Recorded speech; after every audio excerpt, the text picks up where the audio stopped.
Sir నమస్కారం sir. నమస్తే. Sir Pawan Kalyan గారి జనసేన పార్టీ 12వ ఆవిర్భావ దినోత్సవం నిన్న సెలబ్రేట్ చేశారు గ్రాండ్‌గా జయకేతనం పేరుతో కూడా. అయితే ఇక్కడ ఆయన మాటలు, ఆయన స్పీచ్ మొత్తం వింటే కూడా ఆయన జాతీయ రాజకీయాల్లోకి కూడా వెళ్ళేందుకు ఆసక్తిగా ఉన్నారేమో అని చెప్పి చాలా మంది అభిప్రాయపడుతున్నారు సార్. అంటే చాలా అంశాల మీద ప్రస్తావించారు ఆయన. దేశంలో జరుగుతున్న చాలా అంశాల మీద కూడా ఆయన మాట్లాడుతున్నారు. మరి నిజంగా వెళ్ళే అవకాశం ఏమన్నా ఉందంటారా సార్? మీరు ఏ విధంగా చూస్తారు?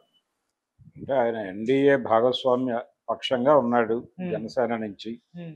కాబట్టి ఆల్రెడీ జాతీయ రాజకీయాల్లో ఉన్నాడాయన. ఉన్నాడు. ఇంతకుముందు కూడా ఆయన ప్రచారాలకు వెళ్ళాడు. చాలా ప్రాంతాల్లో వెళ్ళి అక్కడ తెలుగువారికి మాత్రమే ఆయన రిప్రజెంటేటివ్‌గా వెళ్ళలేదు. ఆ పార్టీకి సంబంధించి, ఆ ఐడియాలజీకి సంబంధించినటువంటి రిప్రజెంటేటివ్‌గా కూడా వెళ్ళాడాయన. నిన్న ఆయన మాటల్లో అదంతా దొర్లినటువంటి విషయాలన్నీ కూడా ఎన్డీఏ స్పిరిట్‌కి భిన్నమైనటువంటి మాట ఒక్కటి కూడా ఆయన నోట్లోంచి రాలేదు.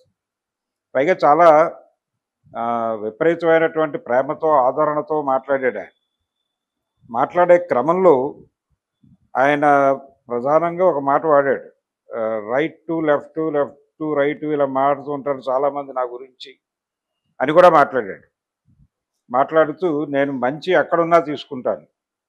అంటే ఆయన వదిలేసిందంతా చెత్త అనుకోవాలా అనేది ఒక సందేహం.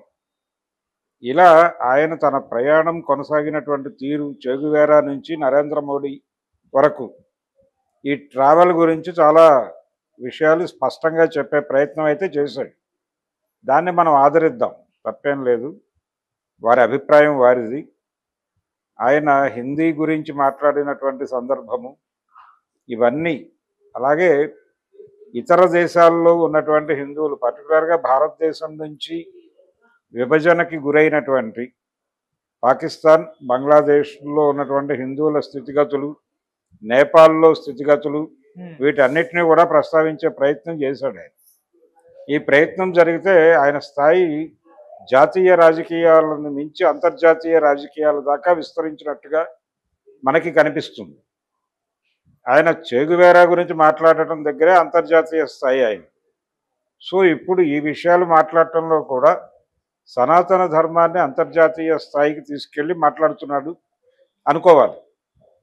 ఇలా అనుకుంటే పవన్ కళ్యాణ్ని ప్రపంచ స్థాయి, ఆయన జాతీయ రాజకీయాల్లోకి వెళ్ళిపోతున్నాడు. ప్రాంతీయ రాజకీయాలను వదిలేసి ఆయన ఆల్రెడీ ఒక ప్రాంతీయ పార్టీ నాయకుడు.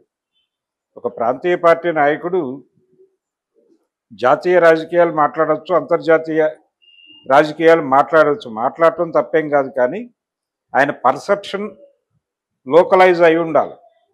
అంటే లోకల్ కోణంలో నుంచి ప్రపంచ రాజకీయాలని ఆయన ఎలా అర్థం చేసుకున్నాడో ప్రపంచానికి చెబితే వినటానికి సిద్ధంగా ఉన్నారు అందరూ. కానీ అది మాట్లాడట్లేదు ఆయన. అది మాట్లాడకుండా ఇంకేదో మాట్లాడే ప్రయత్నం చేస్తున్నాడు. ఇంకొకరి ప్రయోజనం కోసం ఇంకొకరు తయారు చేసుకున్నటువంటి సిద్ధాంతాలని ఈయన తన నోట్లో పెట్టుకుని అక్కడ ప్రపంచం మీదకి రుద్దే ప్రయత్నం చేశాడు ఆ వేదిక మీద నుంచి. అందులో భాగంగానే ఈ బంగ్లాదేశ్లో జరుగుతున్నటువంటి విషయాలు ఇవన్నీ, పాకిస్తాన్ గురించి ఇవన్నీ అందుకని మాట్లాడాడు. అంతకు మించి వేరే ప్రయోజనం లేదు. ఆయన తనంతట తాను రాజకీయాల్లో, అంటే రాజకీయాల్లో ఉన్నాడు, జాతీయ రాజకీయాల్లోకి వారు పిలిస్తే వెళ్తాడు. వారు మూసేయమంటే పార్టీని మూసేస్తాడు కూడా జనసేనని. సో ఆయన ఇన్ టోటల్గా వాళ్ళ గ్రిప్లో ఉన్నాడు. వాళ్ళ చేతిలో ఒక పనిముట్టుగా ఉన్నాడు ఆయన. భారతీయ జనతా పార్టీ చేతుల్లో పనిముట్టే పవన్ కళ్యాణ్, అంతకు మించి ఏమీ కాదు. ఈ విషయం చాలా సందర్భాల్లో ప్రూవ్ అయింది. చంద్రబాబు నాయుడు ప్రతిపక్షంగా ఉన్న రోజుల్లో ఆయన తన ప్రేమలేఖలన్నీ వారి ద్వారానే బట్వాడా చేసేవాడు. అంటే తను ఒక బీజేపీకి ప్రేమలేఖ రాసి ఆ ప్రేమలేఖని పవన్ కళ్యాణ్కి ఇచ్చేవాడు. పవన్ కళ్యాణ్ దాన్ని పంపేవాడా, తీసుకెళ్ళి ఎక్కడైనా పారేసేవాడా అనేది వేరే గొడవ.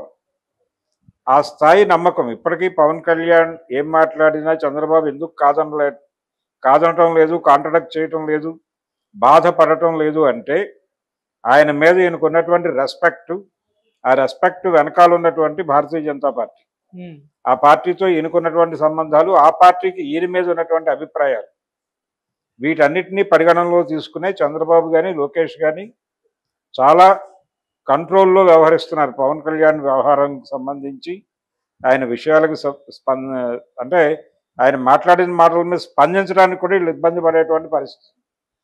నిన్న 40 ఏళ్ల చరిత్ర ఉన్నటువంటి పార్టీని నేను ఒక ఆపదలో ఇరుక్కుంటే బయటకు లాక్కొచ్చాను అన్న టోన్లో ఆయన ఒక కామెంట్ చేశాడు. అవును. క్యాడర్ ఆవేదన పడుతున్నారు, ఎక్కడ సోషల్ మీడియాలో అక్కడక్కడ నక్కి నక్కి బాధపడుతున్నారు, కానీ ప్రధాన స్రవంతి నాయకులు ఎవరూ కూడా దాని మీద స్పందించలేదు. పైగా దాన్ని అలా ఆ కోణంలో చూడటం సబబు కాదు అన్న టోన్లో కూడా చెప్తున్నారు. అందుకని పవన్ కళ్యాణ్ జాతీయ రాజకీయాల్లోకి వెళ్ళడా అనేది, వెళ్తాడు అనే స్పెక్యులేషన్ బాగా ఊపందుకుంటోంది. ఈ ఊపందుకోవడం వెనకాల ఎవరున్నారు అని కూడా చూడాల్సి ఉంటుంది. ఆయన జాతీయ రాజకీయాల్లోకి వెడితే కొంతమేరకు తెలుగుదేశానికి రిలీఫ్ ఇచ్చినట్టే. ఆయన జాతీయ రాజకీయాల్లోకి వెళ్ళడు అనేది మనం చెప్పలేని పరిస్థితి. ఎందుకంటే ఆయనకి తెలియదు ఆ విషయం. ఆయన్ని ఏం మాట్లాడమంటే అది మాట్లాడుతున్నాడు, ఎక్కడికి రమ్మంటే అక్కడికి వెడతాడు. ఆయన నడిపించే శక్తులు అక్కడ ఉన్నాయి ఢిల్లీలో. ఆ శక్తులు ఏం ఆదేశిస్తాయో అవి ఆయన పాటిస్తాడు. కాబట్టి వారి ఆదేశాల మేరకే ఈయన వెళ్ళటం ఉంటుంది తప్ప, నిన్న ఆయన మాట్లాడిన ధోరణి చూసి ఈయన జాతీయ రాజకీయాల్లోకి వెళ్ళిపోతున్నాడు లాంటి ఒక కంక్లూజన్కి రావటం అనేది ఖచ్చితంగా తప్పే. ఆయనేమి జాతీయ రాజకీయాల్లోకి వెళ్ళటం లేదు, ఇక్కడే ఉంటాడు, ఇక్కడే ఉండి జాతీయ రాజకీయాలు మాట్లాడతాడు, ఇక్కడే ఉండి జాతీయ స్థాయిలో ఆ పార్టీ ఐడియాలజీని ప్రమోట్ చేస్తాడు, జనంలోకి వెళ్ళి మాట్లాడతాడు. ఆయన టార్గెట్ చాలా స్పష్టం. రేపు నెక్స్ట్ ఇయర్ జరగబోయేటువంటి తమిళనాడు ఎన్నికల్లో తమిళనాడు ప్రభుత్వాన్ని కూలదోసి అక్కడ భారతీయ జనతా పార్టీకి తొత్తుగా పనిచేసేటువంటి ఒక వ్యవస్థను అధికారంలోకి తీసుకురావటం అనేటువంటి ఒక మిషన్లో భాగంగా ఈయన కూడా పనిచేస్తున్నాడు. అందులో భాగంగానే ఆయన డిఎంకే మీద బాణాలు సంధించాడు, హిందీ అన్నాడు, మరొకటి అన్నాడు, అసలు సంస్కృతాన్ని కాదనగలవా మనం అన్నాడు. ఇలా రెచ్చిపోయి ప్రసంగం నడిచింది ఆయన. అయితే ఎక్కడా కూడా ఆయన ప్రాంతీయ పార్టీలకు ఉండాల్సిన స్పిరిట్ ఏమిటి, ప్రాంతీయ పార్టీలు వ్యవహరించాల్సిన శైలి ఏమిటి, ఇవన్నీ తీసుకెళ్లి గంగలో కలిపాడు. ప్రాంతీయ పార్టీకి ఉండాల్సినటువంటి విజన్ కూడా లేదు ఆయనకి. ప్రాంతీయ పార్టీ పెట్టాడు కానీ ఆయన పనిచేస్తోంది వేరే వాళ్ళ విజన్తో. జాతీయ పార్టీలకు భిన్నంగా, జాతీయ పార్టీలకు వ్యతిరేకంగా పనిచేయాల్సినవి ప్రాంతీయ పార్టీలు. జాతీయ పార్టీల విజన్తో ఈయన ప్రాంతీయ పార్టీని ఎలా గైడ్ చేస్తాడు పవన్ కళ్యాణ్? అదే చేస్తున్నాడు ఆయన. కాబట్టి ఆయన పుట్టుకలోనే గందరగోళం ఉంది. ఆ గందరగోళం క్యారీ ఫార్వర్డ్ అవుతోంది మరింతగా. ఆయనకి స్పష్టమైన విజన్ ఉంది. ఆయన చేస్తున్నటువంటి సర్వీసెస్కి ఒక గుర్తింపు లభిస్తుంది అనేటువంటి ఒక క్లారిటీ ఉంది ఆయనకి. ఆ క్లారిటీతో అలా రెచ్చిపోయి మాట్లాడుతున్నాడు. అంతకుమించి ఆయన ఏదో జాతీయ రాజకీయాల్లోకి వాళ్ళు పిలిస్తే వెళ్తాడు, వాళ్ళకి అవసరం అయితే తీసుకెళ్తారు. వాళ్ళకి ఇక్కడే అవసరం ఉంది, లోకల్గానే అవసరం ఉంది. రేపు రాబోయే ఎన్నికల్లో పవన్ కళ్యాణ్ కెపాసిటీస్ మీద వాళ్ళకి నమ్మకం వస్తే ఇతన్ని ముఖ్యమంత్రిని చేసినా చేయగలరు. జగన్ని అధాపతాళంలోకి తొక్కగలరు. ఇతని రైజ్ని బట్టి ఆధారపడదు. లేకపోతే జగన్ అలా మెయింటైన్ చేయాల్సి ఉంటుంది చాలా కాలం పాటు. జగన్ ఎందుకు మెయింటైన్ చేస్తున్నారంటే చంద్రబాబుకి కౌంటర్ చెక్ ఉండాలి కాబట్టి. చంద్రబాబుకి కౌంటర్గా పవన్ కళ్యాణ్ని నిలబెట్టగలం, నో ప్రాబ్లం అనే కాన్ఫిడెన్స్ బిల్డ్ అయిపోతే ఇద్దరిని తొక్కుతారు.